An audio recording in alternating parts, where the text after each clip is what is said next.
Good morning, everyone. Happy Wednesday. So excited today to be here with Kim. Kim and I were kibitzing before we went live about life outside of work, which is always a challenge. I know a lot of you are having challenges too. So trust me, you're not alone. We're all juggling work and personal life. And here today, we're going to talk about Instagram insights and tips, which, Instagram, Kim, is becoming a monster, I feel like. There's so much there Yes, that people don't even know what to do with it all. correct. It's just overwhelming. And then yesterday I had a call from someone who was extremely discouraged because we were talking about Facebook and the reach wasn't there. And so that's why I thought, well, we'll talk about Instagram insights because I just received the 2022 data from later that puts them out. And it's interesting. If you don't think your engagement or your engagement and reach on Instagram is as good as it was a few years ago, you're right. It's not. It is down 28.55% since 2019. Really? And Yeah, and people aren't growing as fast. Like even me, we're doing all the right things, but it takes a lot of right, effort right. to So grow interaction.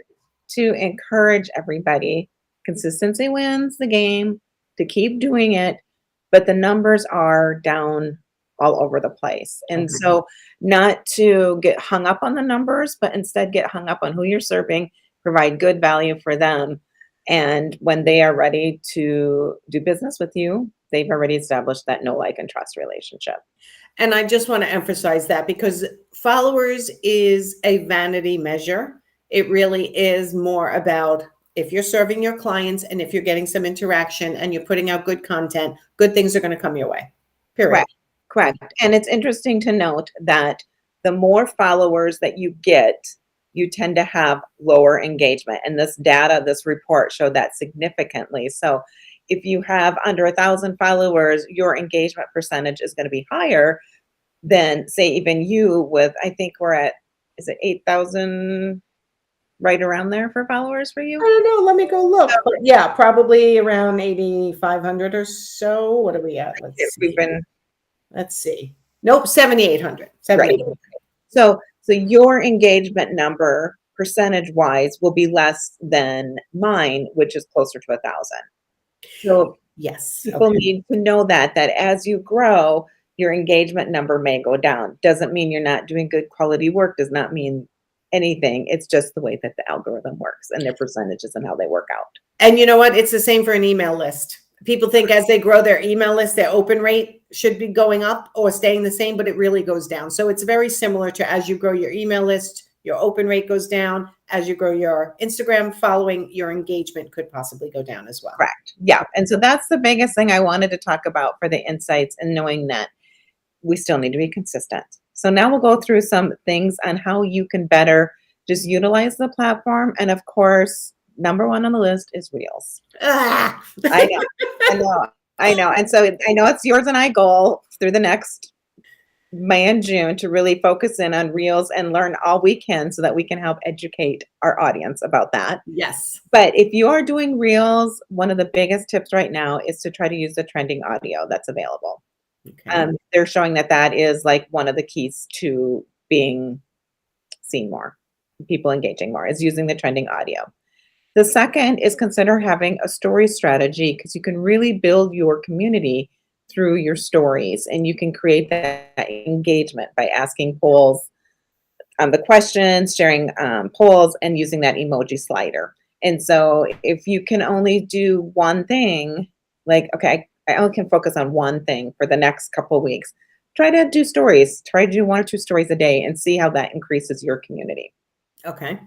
Then use your analytics. So look at what people are engaging on your stuff. So if you're posting on the feeds and you get good engagement on a motivational quote, we'll see if you can incorporate more motivational quotes into your overall strategy.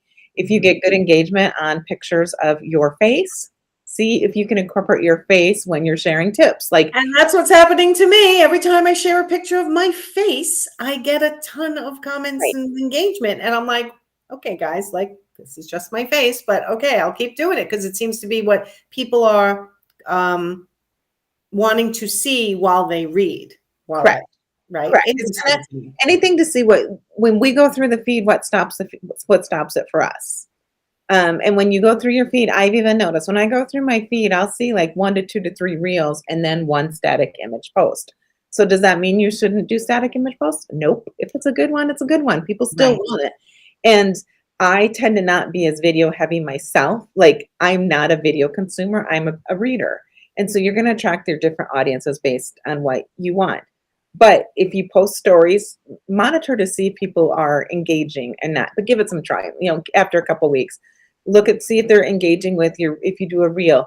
I posted my first reel a couple weeks ago and it was dorky. It was like I was like just doing this because I made something worked, like a technology thing Boom, boom, boom, boom. Right. worked. And it was like, I'm just doing a reel.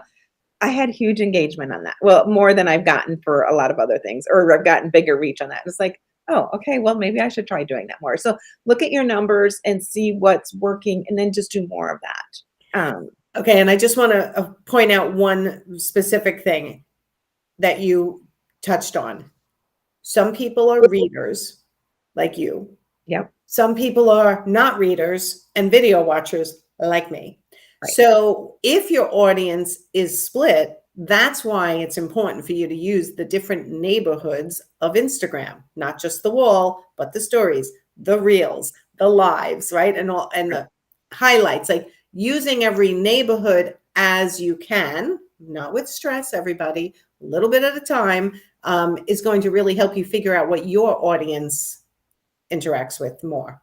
And Correct. then you can up the game on that in that area. And it doesn't have to be as complicated as sometimes we make it. Yes, So, pretty much always it doesn't. right. When we think of like losing weight, we have millions of options. And really some of it's like complicated where you've got to measure every little thing and blah, blah, blah.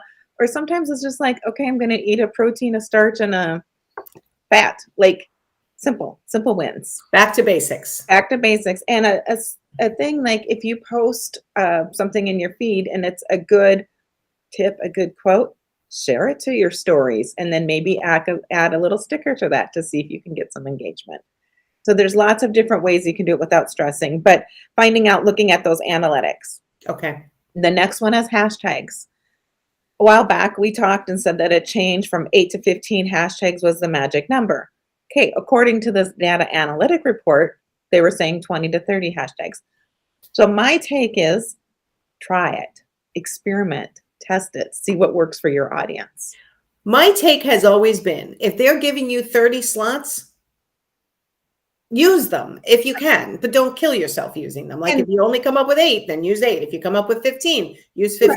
Right. But if you can do 30 because they allow it, then it never made sense to me that 8 to 12 or 15, like, but right. I swear the rumor mill is half the problem, right? Because they don't really reveal. Well, right. And you have people that want to be, some people want to be experts, so they come up with this new rule, even though they don't know for sure if it works or not. And so I will use 30 for some of my clients for some of the posts, but you know what? Sometimes it gets boring having 30 posts, 30 hashtags on every post. So then I'll do 8, or I'll do only like Mother's Day, I'll do 3. Like I vary according to what I'm posting and making sure that it makes sense. And that is, I think making sure your hashtags make sense to what you're posting is probably key, almost more than the number. So don't get hung up on the number. Okay. You're going to have people tell you all over, do what works for you, test, maybe your audience, it works well, depending again what your goals are. Right. Okay. One thing that we haven't touched on, and I've never done, but want to do, and you're going to be an experiment when I get home from my daughter's wedding, is Instagram guides. So Instagram guides are a perfect tool to have your created content. So I was thinking for like your blogs, we could go ahead and create an Instagram guide using your blogs, focusing on interior designers and maybe more of the business aspect, or we could do interior designers and growth, or interior designers and sales, and we can create guides, and those live right on your, across the top, there are where you have the reels, you've got the post, and then you've got, yes. So if you open up your Instagram, Let me Is get this my. going to be like another neighborhood guides? It's been around for a long time. We don't talk about it a whole lot. People don't use it a whole lot. And not. I don't see it on mine. I think we have to have a guide before. Oh, if you put oh, I see it. Okay, so if I hit the plus sign next to my name and then I go to guide, it says recommend places in your city and beyond, recommend your favorite products or post or Right. posts, recommend posts you created or saved. So we could do as I roll out, I know what you're saying. We could like accumulate all my blogs that are about sales and bundle them together and put a sales for interior designers guide. We can bundle, okay. Yep. So it's just Interesting. something that people don't know about. But if you're a designer and you are selling products, this might be a great way to showcase some of those products without doing a whole lot of extra work. Like you've done it and then it's on your Instagram. It stays right with you on your platform. Oh, I just thought of something. Yes. I don't know if I should say it live or not, but if this could be an extra sponsor benefit for people who are my sponsors to my following, that because when you hit the guide, one of the options is products, favorite products. And when you do that, it comes up with other people's Instagrams. So I wonder if I looked up like you're one of the group sponsors. So if I look up Fresh Impact, I wonder if I can use that as we recommend you guys. I don't know. I have to look it up. Do you know what I mean? Yep, yep, yep. So there's all kind of possibilities. A lot of people don't know about it. And so I just wanted to make sure that that would be something if you're looking to enhance your Instagram platform, that would be something good to look at. Interesting. Yep. Okay.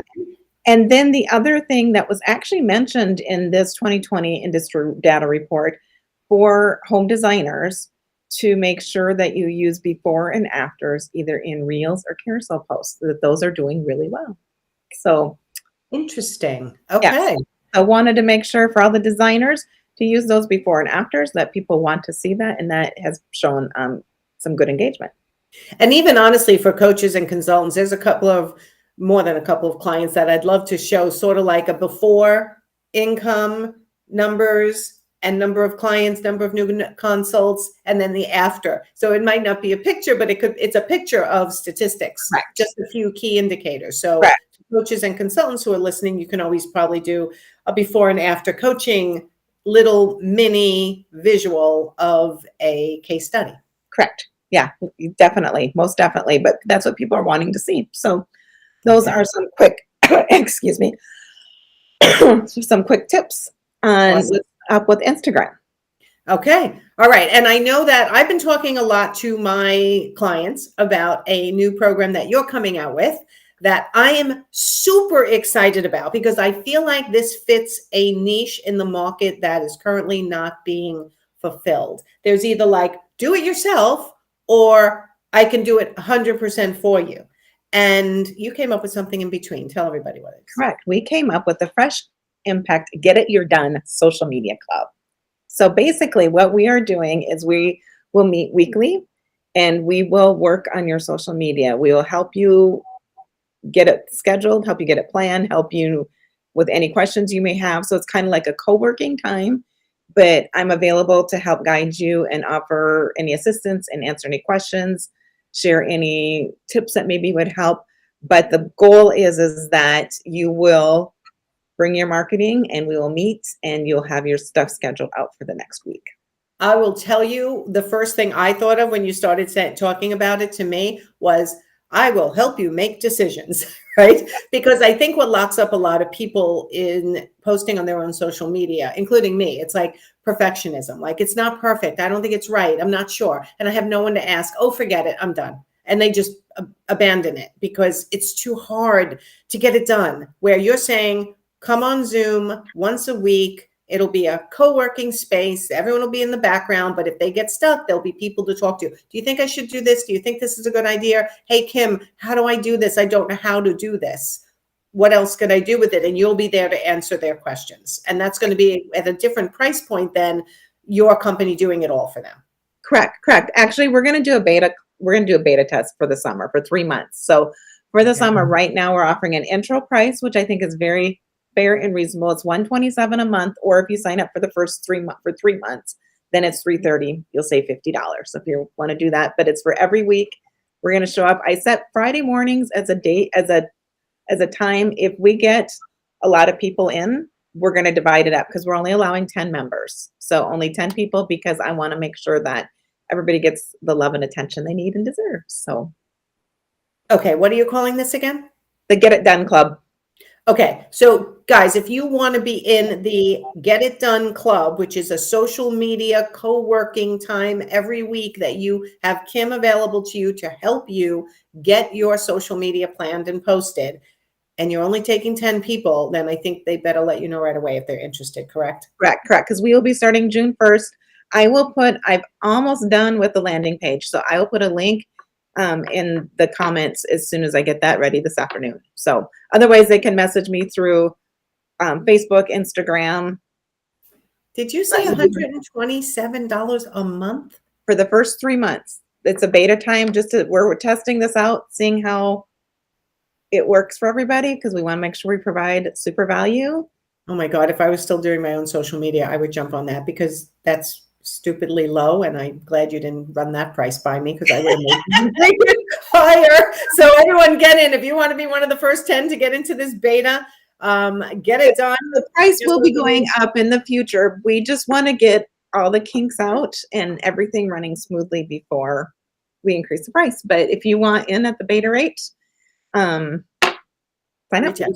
Yes. Okay. Love it. Love it. I think it's going to be a huge success. And anyone who's watching live or on replay, if you're interested, reach out to Kim or put underneath this post interested and tag Kim so she knows, or, again, private message her if you need to. So amazing, Kim. I think it's going to be an incredible success. And I do think so many people are just stuck. So they know every Friday morning at whatever time they show up, they don't have to stay the whole time. They just have to get it done and then Correct. they can disappear. But you're there to help them make decisions and other people will be there to bounce ideas off of. And I think that's just so important when you're a solopreneur, when you need people. You need Correct. people.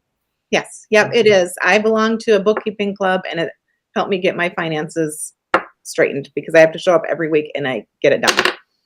And that's Megan. I love that. Yes, Okay. Megan. Yes, All helping right. grow. I love my team. We're coming up with so many good things.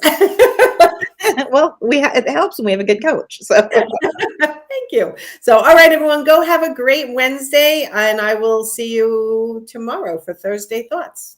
If you're wondering what's on my mind, show up tomorrow. What time am I doing Thursday Thoughts? Let's see. Let me just make sure I know what time it is. I think I'm doing it at 9:15 tomorrow morning.